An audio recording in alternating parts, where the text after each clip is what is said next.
मोम से कहा, जल तो मैं रहा हूँ, तू क्यों पिघल रहा है?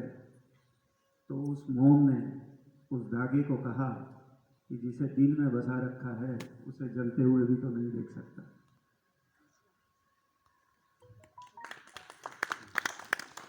कहीं ना कहीं बाहरी आवरण को हटाकर अगर मन के रिश्तों को समझा जाए, उसके तार के हल्के से जुड़ाव को महसूस किया जाए, तो शायद जीवन की परिभाषाएं कुछ और सी होती। और विडंबना इस बात की है कि हमने कुछ ऐसी चादरें ओढ़ रखी हैं, मन कुछ इस तरह बना लिया है कि हम खुद से बाहर निकलकर कुछ और जो हो रहा है उसे महसूस करने की क्षमता ही पैदा नहीं कर पाते। एक भ्रम पाले हुए इस जीवन को बहुत लंबा मानकर शायद हम वास्तविकता से दूर जाने की कोशिश करते हैं। कई बार मैं मेरे विद्यार्थियों से मुखातिब होता हूँ, कई बार मेरे पास अकेले कोई शिक्षक बैठा होता है तब उससे बात कर रहा होता हूँ, कई बार सामने वाला समझे या ना समझे फिर भी मैं मेरे मन का कह देता हूँ, और उस बात में सिर्फ मेरी एक ही बात आती है कि क्यों हम चारों ओर के परिवेश को देखकर निर्णय लें, क्यों हम वो करें जो होता आ रहा है, क्यों हम वो समझें जो दूसरा समझाना चाह रहा है। हमारा वजूद कुछ नहीं है क्या? हम खुद में काबिल नहीं है क्या? हम हमारे अस्तित्व को नया रूप नहीं दे सकते क्या? हमारा व्यक्तित्व ऐसा नहीं हो सकता क्या कोई हमारा अनुकरण करे, कोई हमें देखकर सीखे, ऐसा हम नहीं कर सकते क्या? लेकिन कहीं ना कहीं हम चुप कर जाते हैं, हम किसी की बातों में आ जाते हैं या किसी के होने जैसा कर जाते हैं, नहीं करना है ऐसा कुछ बोल जाते हैं, नहीं सुनना ऐसा सुन जाते हैं। मतलब कहीं ना कहीं इस पूरे जीवन में हम वो करते हैं जो हमें नहीं करना होता।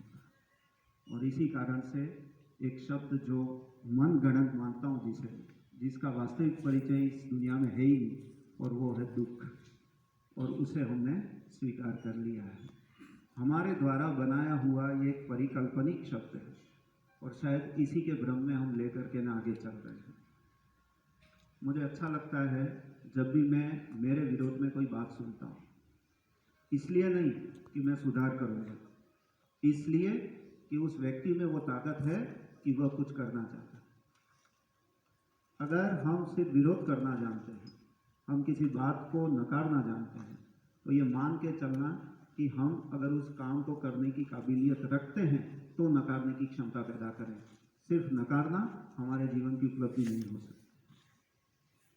मुझे बहुत अच्छा लगा जब आज मैं आज़ाद जी सर के पास बैठा था और मैं महसूस कर रहा था कि प्रधानाचार्य पद पर भले मैं हूँ, लेकिन प्रधानाचार्य जैसे कार्य करने की क्षमता, गुणवत्ता, ऊर्जा जो है वो आप में कूट कूट कर भरी हुई है। और मैं यहाँ दिनेश जी के शब्दों का इसलिए स्वागत करता हूँ कि हम तो इनको ही मानते हैं, और उसका कारण है मेरे इन शब्दों को स्वीकार करने का इस मन से, क्योंकि वास्तव में वो संस्कार और ये गुण इनमें है, और ये अगर मेरी जगह होते तो शायद इस विद्यालय की छवि कुछ और होती। ये मैं पूरे मन से स्वीकार करता हूँ।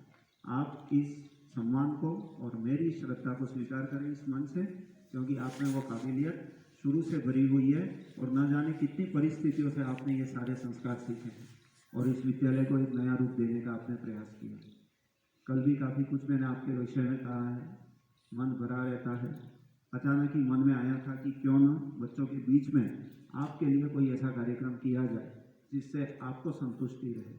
वैसे आपने अपनी संतुष्टि के लिए आज तक कोई कार्य नहीं किया, ऐसा मेरा मानना है। आपने सिर्फ छात्र संतुष्टि को प्राथमिकता के साथ रखा है, और हर शिक्षक में अगर ये गुण आ जाए तो शायद कहीं ना कहीं एक नया बदलाव हमें देखने को मिले। देखो, जिस पद पर मैं बैठकर कार्य कर रहा हूँ वहाँ सिर्फ अपेक्षाएं रहती हैं, और उन अपेक्षाओं के कारण हम कई बार खुद में ही सिमट कर रह जाते हैं। कारण कि आप भी बच्चों के बीच में, अपनी व्यस्तताओं के बीच में कई कार्यों को लेकर के उलझे हुए रहते हैं। आप उन्हें ही नहीं सुलझा पाते, फिर हमारी नई बातों को कहाँ से स्वीकार करोगे? फिर भी विभागीय आदेशानुसार हमें कुछ न कुछ आपको कहना पड़ता है, और उसका अनुकरण आपकी मजबूरी भी हो जाया करती है। फिर भी हम सभी मिल करके इस विद्यालय के विकास में योगदान दे रहे हैं, आगे भी देते रहेंगे।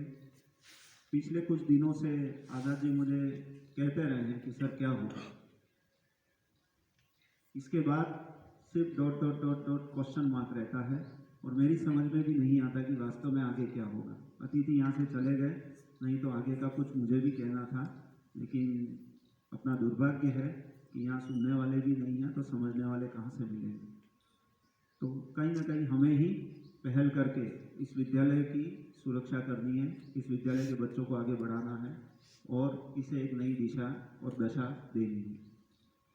इनकी मंशा हमेशा ये रही है सर की कि हर व्यक्ति अपने आप को प्रधानाचार्य मान ले, या वो है, और इस विद्यालय के हर कार्य के प्रति उसकी दृष्टि वैसी हो। पद की महत्ता तब बढ़ जाती है जब हमें मार्गदर्शन की आवश्यकता होती है। कार्य क्षमताएं तो हर व्यक्ति में कूट कूट कर भरी हुई है, वो चाहे वैसी अपनी ऊर्जा को दिशा दे सकता है और जो बनी हुई दशा है उसमें परिवर्तन ला सकता है। लेकिन मैं यहाँ इसलिए नकारात्मक बात नहीं कहना चाहता कि वो चीज़ें न मुझ में हैं, न मैं वो आप लोगों में देखता हूँ, और न ही मैं उतने बड़े पद पर हूँ कि आपको आदेशात्मक कोई बात कह करके आपके मन को दुखी करने का प्रयास करूँ। बस थोड़ी सी टीस ये रहती है, वो दृष्टि भेद के कारण आपकी सोच और मेरी सोच में हो सकता है थोड़ा अंतर हो। आप अपने स्तर पर जाकर के बात करते हैं, उन बच्चों के स्तर पर जाकर बात करते हैं, और मैं एक प्रशासक की दृष्टि से इस पूरे विद्यालय को समग्र दृष्टि से देख करके इसके विकास के बारे में सोचकर आपसे बात करता हूँ। आपकी पीड़ा एक तरफा हो सकती है, मेरी पीड़ा समग्र होती है, तो कहीं ना कहीं मुझे ये रहता है कि इनकी दृष्टि इस ओर क्यों नहीं जाती, और आपको ये रहता है कि सर हमेशा ऐसा सोचते रहते तो हमारे इस काम को क्यों नहीं देखते। तो ये विरोधाभास हमेशा चलता रहेगा, पर फिर भी हम इन विरोधाभास को नज़रअंदाज करते हुए हमारा जो कर्तव्य कर्म है छात्रों के प्रति, विद्यालय के प्रति, और इन सब को भूल जाओ तो स्वयं के प्रति, उसका हम निर्वाह ईमानदारी के साथ करें, और आप बखूबी से ये कार्य कर भी रहे हैं। और आज यही बातचीत चल रही है, इस कारण से मुझे ऐसा कहने का मन हुआ। अब मैं थोड़ा सा विषयांतर करके बात करना चाहूँगा। हम सबसे पहले आज़ाद जी सर को जन्मदिन की बधाई देते हैं कि उनका आगे का जीवन कुशल मंगल हो, सुखमय हो, स्वास्थ्यवर्धक हो, जीवन में कोई परेशानी आपको ना आए, वैसे आप आने भी नहीं दोगे। आपका जो स्वभाव है वह इस समाज के अनुकूल नहीं है, क्योंकि समाज जो है वो सिर्फ लोलुप व्यक्ति जो उसकी चापलूसी करे, जो उसकी बड़ाई करे, जो उनकी इच्छाओं की पूर्ति करे, उसके लिए बना हुआ है। आप अपवाद हो सकते हैं उस समाज के लिए, उस परिवेश के लिए, लेकिन आपका व्यक्तित्व सब लोगों से हट करके है। सब लोग आपको अलग दृष्टि से देखना पसंद करते हैं। प्रारंभिक रूप में ये लगता है कि क्या इंसान है ये, लेकिन बाद में ये लगता है कि क्या इंसान है ये। तो कहीं ना कहीं उन शब्दों में अंतर हर व्यक्ति महसूस करता है, और यहाँ जितनी भी बात हो रही है वह सिर्फ आज ऐसा दिन है या आप 5 दिन बाद यहाँ से विदा होने वाले इसलिए नहीं हो रही है। सब पूरे और सच्ची निष्ठा के साथ आपके प्रति अपना आदर भाव व्यक्त कर रहे हैं। हम जानते हैं कि आपको कोई प्रोत्साहित नहीं कर सकता, आपको कोई मोटिवेट नहीं कर सकता, आपको कोई बदल नहीं सकता, आपके विचारों को कोई विखंडित नहीं कर सकता। फिर भी एक अनुज के रूप में मैं आपको इस मंच से ये बात कहना चाहता हूँ, क्योंकि आपके स्वभाव और मेरे स्वभाव में एक समानता है कि हम दोनों बेबाक बोलते हैं, जो मन की बात होती है वो सामने आ जाती है। तो कहीं ना कहीं हमारा जो एक स्थायी स्वभाव है वो हमें तकलीफ दे देता है। वो हमारे लिए सुखमय हो सकता है, लेकिन समाज के लिए वो थोड़ा सा कठिन हो सकता है। आप अब आगे के जीवन में थोड़ी सी सरलता के साथ, क्योंकि यहाँ तो हम सब ने आपके आदेशात्मक शब्दों को सुना है, समझा भी है, अनुकरण करने की भी कोशिश की है, ऐसे ही है यूँ भी मान लिया कई बार, लेकिन फिर भी हमें ये उम्मीद रहती है कि आज नहीं तो कल कहीं ना कहीं जितना हमने आपसे सीखा है उसमें से कुछ थोड़ा बहुत आप हमसे सीख करके उस समाज के लिए उपादेय साबित होंगे। मेरे शब्दों में आप पकड़ पा रहे होंगे मैं जो कहना चाह रहा हूँ, वो कठोर भाषा आपकी मेरे शब्दों में नहीं आ पाई आज तक।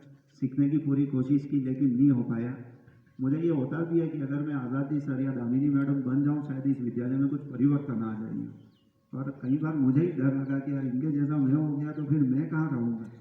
तो कहीं ना कहीं कुछ बहुत अच्छाइयों के साथ एक छोटी मोटी कुछ कमियां हमें दिखती हैं, वो हमारे स्तर पर दिखती हैं, हो सकता है वो दूसरों के लिए ज़्यादा उपयोगी हो, पर कोशिश करना सर हमारे लिए, क्योंकि हम हमारे आज़ाद जी सर को एक नए रूप में देखना चाहते हैं, एक सरल रूप में देखना चाहते हैं।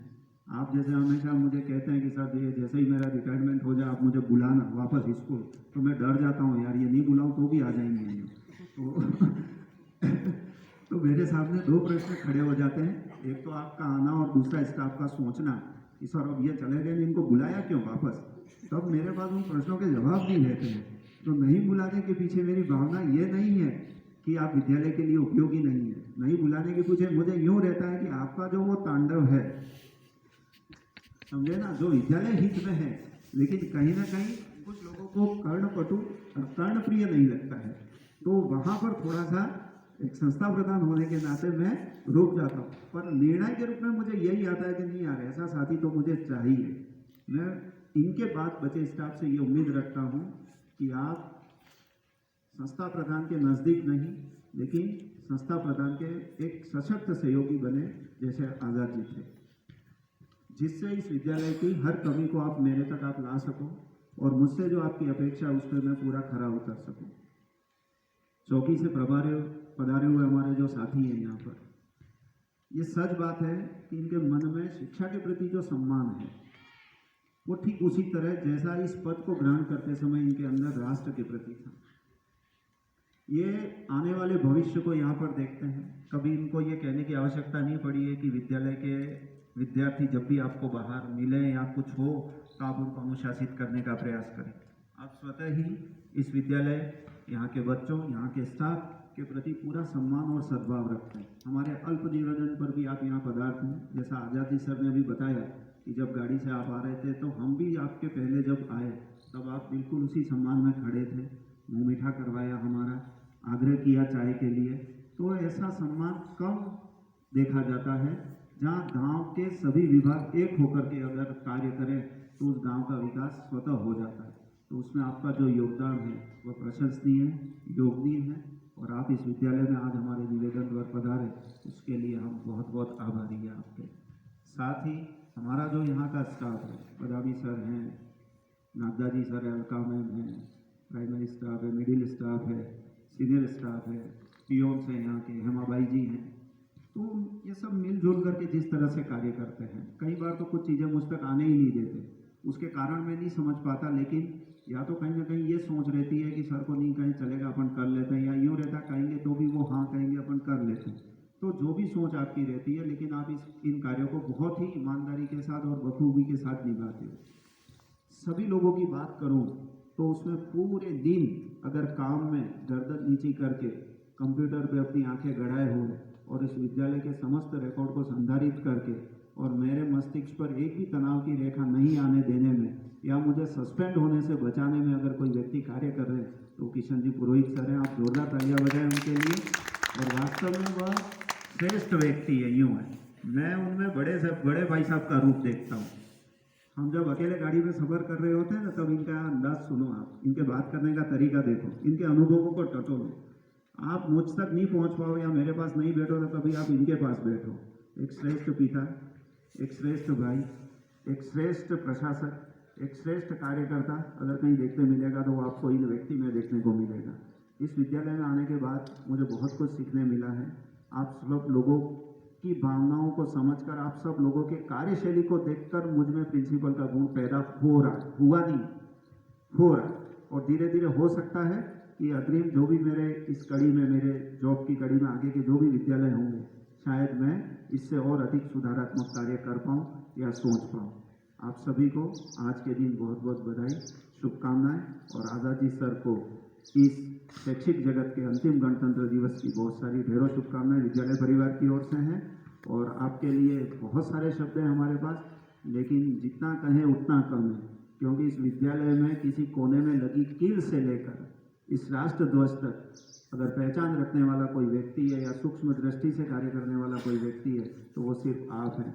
आपकी कमी इस विद्यालय में कोई शिक्षक पूरी नहीं कर सकता, ये मैं दावे के साथ कह सकता हूँ। और जितने विद्यालयों में आप रहे और जिस सूक्ष्मता के साथ आपने अध्ययन किया और उस कारण आपके व्यक्तित्व में जो गुण